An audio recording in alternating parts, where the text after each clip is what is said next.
थोड़ी टेक्निकल हो रहा है, फिर भी ध्यान दीजिए। अब ये ऋण 3 गुणे ऋण 15 समान चिन्ह है, तो ऋण 3 गुणे ऋण 15 आपका हो जाएगा 45, और ये 3 बार ऋण है तो माइनस आएगा। दूसरे पार्ट में याद हो तो हमने चर्चा की थी कि 1 बार 3 बार माइनस हो तो ऋण आएगा, 2 बार 4 बार होगा तो प्लस आएगा। तो ये 15 तियाँ 45 हो जाएगा, और ये 7 तियाँ 21 हो जाएगा, ऋण का चिन्ह आएगा। इधर -21 हो जाएगा, और इधर जो हो जाएगा ऋण 15 गुणे 1 है आपका, तो -15 हो जाएगा, और फिर इधर -3 हो जाएगा, और ये 3 तियाँ 9 -9 हो जाएगा। जरा देख लेंगे, फिर ये देखिए इधर हो गया, तो 45 गुणे 21 हो जाएगा। ऊपर से देखेंगे तो ख्याल आ जाएगा। और यहाँ -21 + 15, यहाँ 45 - 21 आएगा। चिन्ह थोड़ा याद रखें, 2 बार ऋण होगा, 4 बार ऋण होगा तो धन होगा, यानी 2 बार 4 बार होगा तो प्लस आएगा, और 1 बार 3 बार होगा तो माइनस आएगा। ये याद रखिए गुणा में, 2 बार 4 बार होगा तो प्लस आएगा, 1 बार 3 बार होगा तो माइनस आएगा। अथवा याद रखिए, समान चिन्ह हो तो प्लस आएगा, और असमान चिन्ह हो तो माइनस आएगा, यानी समान चिन्ह हो तो प्लस, असमान चिन्ह हो तो माइनस। थोड़ा सा पिछले वीडियो से देखेंगे, थोड़ी सी मर्यादा हो जा रही है, फिर ध्यान देंगे।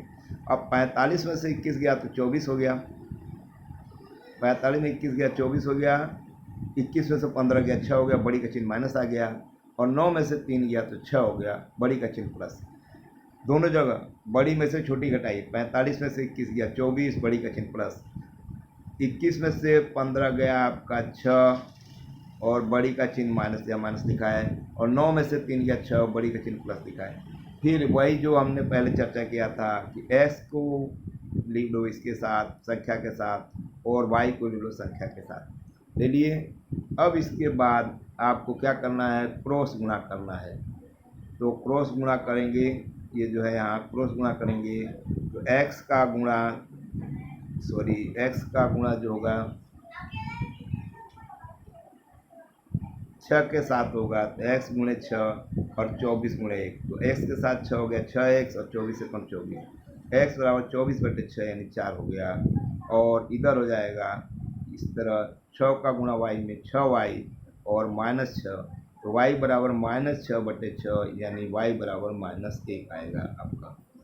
ठीक है, तो x बराबर 4 और y बराबर -1। अब ये थोड़ा टेक्निकल सवाल है कि a और b के किन मानों के लिए नीचे दिए गए रैखिक समीकरण युग्म के अपरिमित रूप से अनेक हल होंगे। अनेक हल होंगे तो क्या शर्त है, पहले याद करिए, बताता हूँ। पहले आप तो इसको इधर लाइए, 2x + 3y बराबर 7 है, और तो इसको, और दूसरा है इसको इधर ले आइए, 2x + 3y -7 बराबर 0।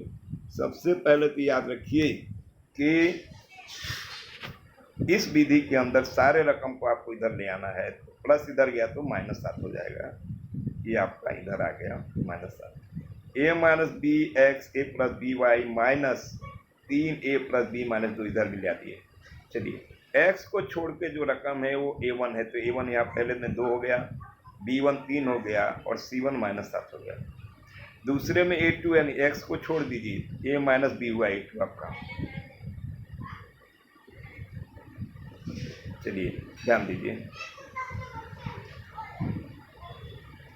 a1 आपका हो, a1 तो क्लियर है, ये 2 हो गया, b1 3 हो गया, और c1 -7 हो गया। यहाँ ध्यान दीजिए कि x को छोड़ के जो होगा वो a2 हो गया, तो a2 हो गया a - b, y को छोड़ के जो होगा आपका a + b, ये b2 हो गया, और जो बाकी सभी है वो संख्या हो जाएगी, तो c2 हो गया -3 कोष्टक में 3a + b -2। अब यहाँ शर्त है कि समीकरण के अपरिमित रूप से अनेक हल हैं। तो अनेक हल कब होंगे, जब a1/a2 बराबर b1/b2 बराबर c1/c2 होगा। ध्यान दीजिए, यदि अपरिमित हल है, अपरिमित हल है, असंख्य हल है, तो ये शर्त है a1/a2 बराबर b1/b2 बराबर c1/c2।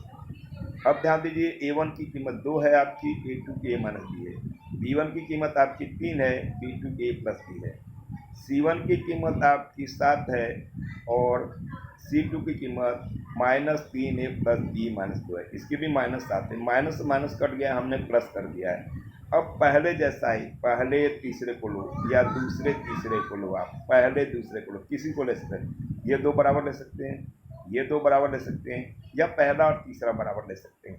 तीनों बराबर हैं तो हम कोई भी बराबर ले सकते हैं, पहला भी ले सकते हैं, पहला दूसरा भी ले सकते हैं, दूसरा तीसरा भी ले सकते हैं, और पहला तीसरा भी ले सकते हैं। चलिए देखते हैं आगे वीडियो के अंदर। तो हमने क्या किया, तो देखिए ये हमारे पास रकम आपकी मिल गई 2a माइनस बी, और आपका ये आपकी रकम मिली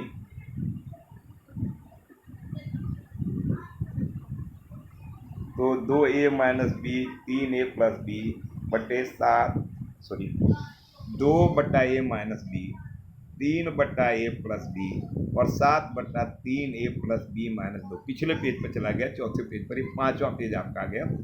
अब कोई भी दो बराबर लेना है तो पहले देखिए मैंने क्या लिया है, मैंने पहला और दूसरा लिया है, देखिए ये पहला दूसरा लिया है, और बाद में दूसरा और तीसरा लिया है। चलिए अभी आपको समझ आ गया, पहला दूसरा लिया, फिर इसमें मैंने क्रॉस गुणा किया है।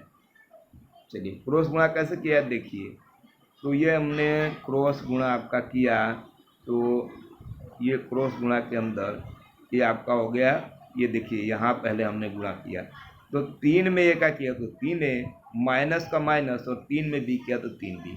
देख लीजिए यहाँ मैंने तीर का निशान बनाया है, 3 में ए का किया तो 3a, माइनस का माइनस, 3 में बी किया तो 3b।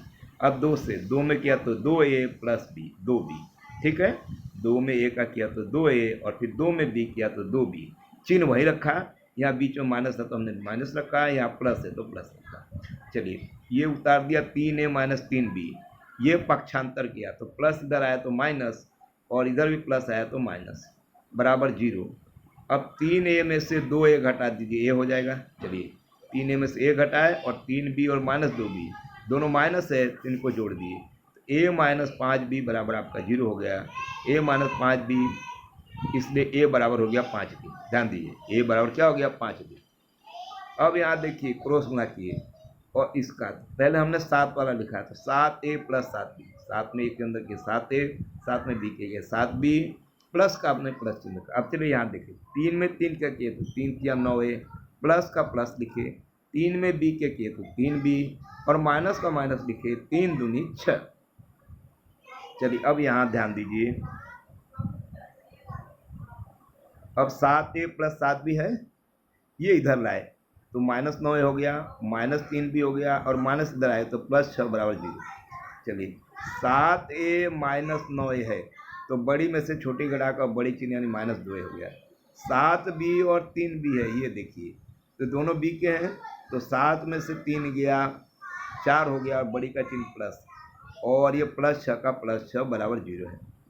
अब एक गणित का नियम है कि यदि पहले ऋण आता है तो आप उसको सबको बदल दीजिए, चिन्ह बदल दीजिए, तो माइनस का हो गया प्लस 2a, प्लस 4b का हो गया माइनस 4b, और प्लस 6 का हो गया माइनस 6। ये गणित का नियम है कि यदि पहले ऋण आता है, फिर से ध्यान दीजिए, ये गणित का नियम है कि यदि पहले ऋण आता है तो आप चिन्ह बदल दीजिए। तो हमने माइनस का देखिए प्लस कर दिया, प्लस का माइनस कर दिया, और प्लस का माइनस। अब इसमें हम भाग दे सकते हैं, देखिए 2 का सब में भाग जा रहा है, 2 एकम 2 तो a हो गया, 2 दूनी 4 तो 2b हो गया, और 2 3 6, तो देखिए हो गया। 2 से भाग देने पर 2a में दिए तो a हो गया, 4 में दिए तो 2 दूनी 2 4b हो गया, 2 दूनी 4, और 6 में दिए 2 का भाग तो 2 3 6, a माइनस 2b बराबर माइनस 3। चलिए आपका फाइनल हो गया a माइनस 2b माइनस 3 बराबर 0। ये आपका हो गया समीकरण नंबर 2। समीकरण, अब a का मान 2 में रख दीजिए, यहाँ से यहाँ आ जाइए, यहाँ आ जाइए,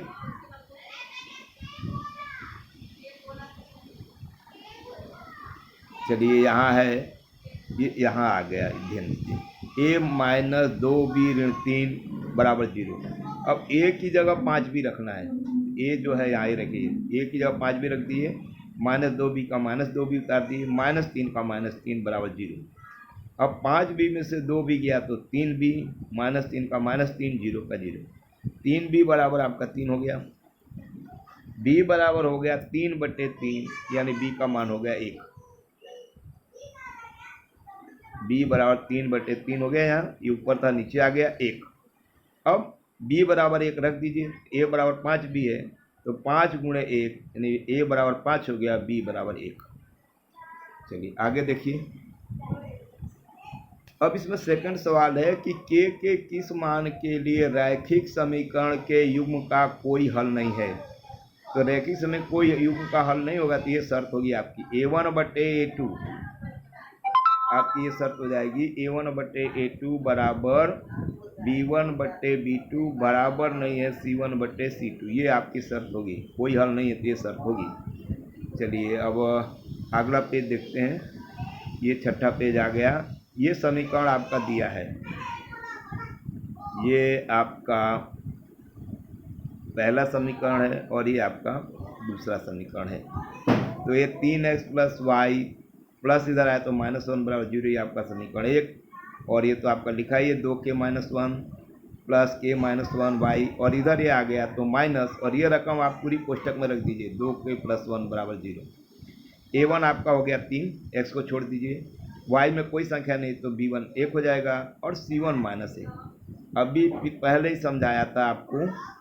चलिए यहाँ ध्यान दीजिए कि x को छोड़कर ये जो रकम है वो a2 हो गया यानी 2k - 1, y को छोड़कर ये जो रकम है वो b2 हो गई k - 1, और जो बाकी रकम वो संख्या हो जाएगी c2। तो c2 बराबर हो गया आपका माइनस और कोष्टक में 2k + 1। चलिए अब a1/a2 ये हो गया कीमत, इसी तरह b1/b2 ये वाली कीमत हो गया, ऊपर से कीमत लिख दी है खाली मैंने, और ये c1/c2 की कीमत हो गई। तो चलिए a1/a2 बराबर b1/b2, लेकिन c1/c2 बराबर नहीं है। अब हमको k की कीमत निकालनी है, तो हम क्या करेंगे, पहले हम ये बराबर से लेंगे तो ये वाले से तो आएगा नहीं। चलिए ये वाले से कीमत नहीं आएगी आपकी, इससे आएगी, पहला और दूसरा लेकर, क्योंकि ये बराबर नहीं है तो कीमत नहीं मिलेगी। अब ये रख दिए, फिर क्रॉस गुणा कर देने हैं। तो 1 का गुणा करेंगे, पहले 1 का किया है, पहले ये वाला गुणा किया है 2k - 1 और 3 से किया है, तो 2 से 3 से किया तो 3k - 3, और 2k से करेंगे 1 से तो कोई फर्क नहीं पड़ेगा। देखिए 3 से किया तो 3k और -3, और यहाँ 1 का करेंगे तो वही का वही रहेगा 2k - 1। अब हमने क्या किया कि ये पूरा इधर ले आया, 3k - 3, और इधर ये 2k - 1 है तो 2k इधर लाया तो -2k, -1 का -1, -3 इस पक्ष में गया तो +3। यानी अब यहाँ हमने आंसर लिखा है, ध्यान दीजिए, ये रहा आपका k बराबर 2। कैसे हुआ, तो देखिए कैसे हुआ, 3k में से 2k गया तो k हो गया, और 3 में से 1 गया 2 हुआ, बड़ी का चिन्ह प्लस। चलिए आंसर हो गया k बराबर 2। बीच में टेक्निकली थोड़ी गड़बड़ होने के कारण, अभी नया है तो आपको व्यवधान हो रहा है। अब आपको होमवर्क के अंदर जहाँ नहीं समझ में पूछेंगे, पूरा चौपड़ा उतारना है, उदाहरण 14, 15 और 16 करना है। वज्रग्रहण विधि से x और y का मान निम्न सूत्र द्वारा भी ज्ञात कर सकते हैं। डायरेक्ट यदि आपको ज्ञात करना हो तो एक ये सूत्र है, x बराबर b1c2। आप पहले a1 a2 b1 c1 ज्ञात कर लीजिए, a2 b2 c2 ज्ञात कर लीजिए, और फिर इस सूत्र के द्वारा डायरेक्ट x ज्ञात कर सकते हैं, और फिर y का भी मान जो y की सूत्र लिखा है उसके द्वारा ज्ञात कर सकते हैं। धन्यवाद। चलिए आप लोग करेंगे वीडियो को और बताएंगे, कुछ गड़बड़ हो तो सूचना दे सकते हैं। बराबर, थोड़ा सा ये नया और आसान मेथड है, फिर भी देखते हैं। चलिए।